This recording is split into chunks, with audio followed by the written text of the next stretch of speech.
Կառավարությունը հանրության անվտանգ մթերք ապահովելու համար առաջնային է համարում սպանդանոցային մորթը, հերթական լուծումն ու աջակցության ծրագիրը վերջերս է հաստատվել, կսուբսիդավորի սպանդանոցային ծառայության քաղաքացիների ծախսը։ Այստեղ է էկոնոմիկայի նախարարը Պարոն Պապայան, փաստորեն քաղաքացիներն այլևս ստիպված չեն լինի վճարել, ինչպես է կիրառվելու սուբսիդավորման գործիքը։ Նախ եւ առաջ պետք է սպանդանոցները պայմանագիր կնքեն համայնքի եւ էկոնոմիկայի նախարարության հետ, որի արդյունքում սպանդանոցը հայտարարում է, թե ինչ գնով է իրականացնելու անասունների մորթը։ Օրինակ, ենթադրենք հայտարարում է, որ ես իրականացնելու եմ 11,000 դրամով։ Մեր պարագայում 10,000 է Այո, պետությունը աջակցում է 10,000 դրամով։ Դա նշանակում է, որ քաղաքացին վճարելու է ոչ թե 11,000 դրամ մորթի համար, այլ վճարելու է ընդամենը 1000 դրամ։ Ես նշեմ, որ հիմա էլ մեր քաղաքացիները վճարում են հիմնականում մորթի համար, ընդ որում անգամ բակային մորթի համար, որովհետև դա աշխատանք է, դա ծառայություն է։ Միջին գինը որքան է։ Միջին գինը ըստ էության ոչ պակաս է, քան այդ գումարը, եւ այս աջակցության պարագայում պարզապես էականորեն, այսինքն 10,000 դրամով մարդկանց ծախսերը կրճատվում են։ Մենք փորձ ենք համաշխարհային ուսումնասիրել, մասնավորապես ավստրիական փորձն ենք ուսումնասիրել, եւ 90-ականների սկզբին, երբ որ Ավստրիայում փորձ է կատարվել անցնել սպանդանոցային մորթի, մոտավորապես նույնպիսի խնդիրներ են ի հայտ եկել, ինչ մեր մոտ օրինակ 2020-ականներին, իսկ մոտ 30 տարի հետո, եւ իրենք որպես խնդրի լուծում հենց փոխհատուցման ճանապարհով են գնացել, այսինքն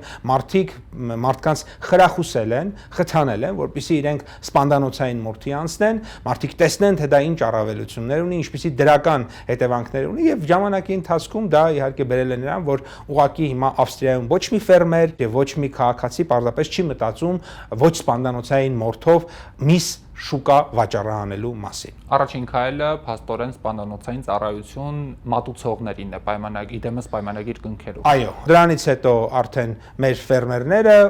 կամ միջնորդական ծառայություն մատուցողները էական չի, կարող են արդեն այսպես ասած անասունները տանել դեպի մորթի։ Մեր Հայաստանում բոլոր խոշոր եղջերավոր կենդանիները իրենք թվայնացված են, ունեն ականջապիտակներ,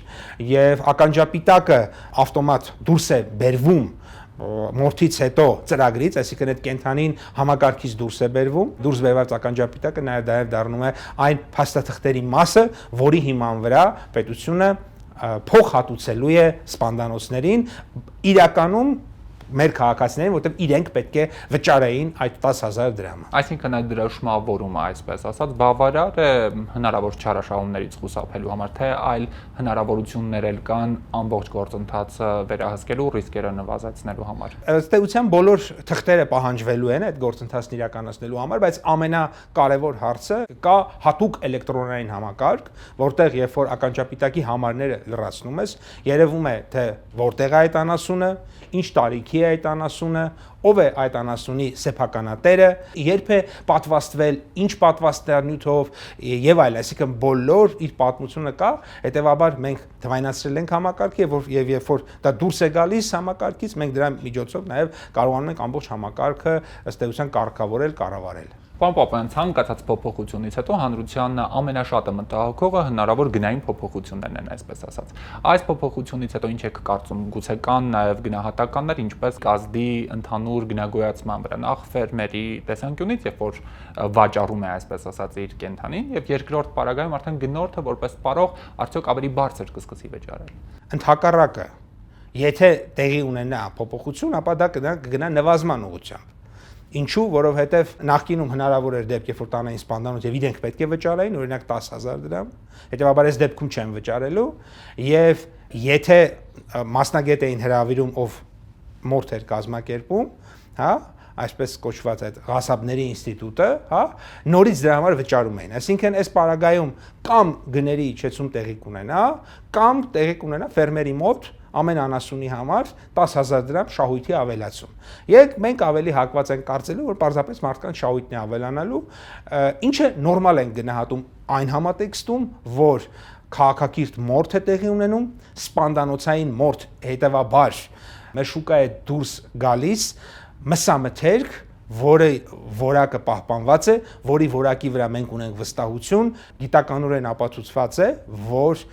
մսամթերքը մորթից հետո պետք է սառեցվի։ Դրա արդյունքում բազմաթիվ հատկանիշներ դրական պահպանվում են մսի մեջ եւ միևնույն ժամանակ բազմաթիվ հիվանդությունների հնարավորություններ էականորեն սահմանափակվում են։ Արժեք է, որը ստեղծվում է մարդկանց համար եւ ես կարծում եմ արդար կլինի, որ այդ ստեղծված արժեքի արդյունքում օրինակ ֆերմերը հավելյալ 10,000 դրամ աշխատի։ Թող, բայց միևնույն է, մեր իրականության մեջ հայտնվում են ու գտնվում են ֆերմերներ, ովքեր հղում են տալիս իրենց պապերին, որոնք նույն ձևով բակային մորթով իրենց մորթը իրականացրել են, որևէ խնդիր չի եղել, իսկ ինչ են ցույց տալիս թվերը, ունեք արդյոք արձանագրված դեպքեր, երբ որ բակային մորթը ուղիղ վտանգ է առաջացրել հանրության համար, օրինակ։ Նախ առաջինը մեր պապերը հասարամյակներ շարունակ շատ այլ բաներ են այլ կերպարել եւ մենք հիմա դա այդպես չենք անում, որովհետեւ կյանքը առաջ է գնում։ Եվ եթե մենք ուզում ենք ունենալ մրցունակ տնտեսություն, եթե մենք ուզում ենք ունենալ առողջ հասարակություն, եթե մենք ուզում ենք մեր երեխաները առողջ լինեն, մենք այդ մարդկանց պիտի մատակարարենք որակյալ եւ անվտանգ սնունդ։ Բազմաթիվ են ցավոք սրտի դեպքերը, երբ որ բակային մորթի արդյունքում հայտնաբերվում է տեսչական ստուգումների արդյունքում որակական ցուցանիշներին չհամապատասխանող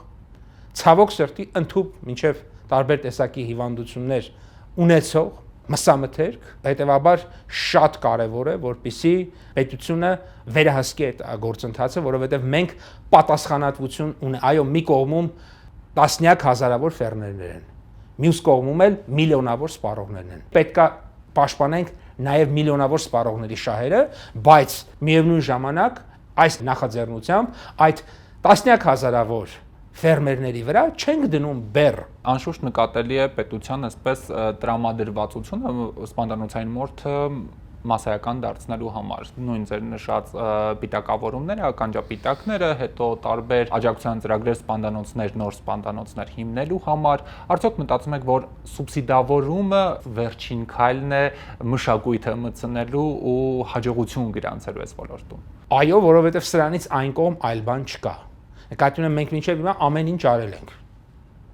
Ընդունել ենք բոլոր անհրաժեշտ օրենքները։ Սպանդանոց ունենալու համար շատ հարմար ֆինանսավորման պայմաններ ենք տվել։ Սպանդանոցները, որպեսզի կարողանան անասուններ գնել, իրենց համար սուբսիդավորվող վարկեր ենք տվել։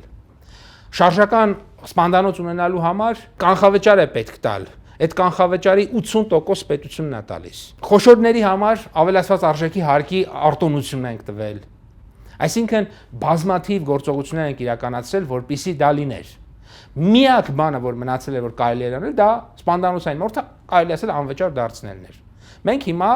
այն դարձնում ենք անվճար կամ համարյա անվճար։ Ինչու եմ ասում։ Որովհետև երբ որ մենք հարցում ենք արել, տեսել ենք, որ կա սպանդանոցային մորթ 8000 դրամով, 9000 դրամով, 10000 դրամով, այդ դեպքում մենք փոխհատուցելու ենք համապատասխանաբար 8, 9, 10000 դրամ։ Հիմա կանխատեսում ենք, որ նույն գնային դիապազոնում դա պետք է մնա եւ հենց դա է պատճառը, որ մենք ասում ենք դուք պետք է գաս նախարարության պայմանագիր կնքես, թե ինչ գնով ես քո ծառայությունը մատուցում, որպեսզի հետո չգնա այնտեղ ասի դե 20000 ադարը դու էլի պիտի 10000 վճարես։ Պարոն Պապայան, շնորհակալ եմ շատ հարցազրույցի համար։ Ես եմ շնորհակալ։ Տաղավարում էր էկոնոմիկայի նախարարը, քննարկում էինք կառավարության վերջին աջակցության ծրագիրը, որով սուբսիդավորում է սպանդանոցային մորթի ծառայության գինը։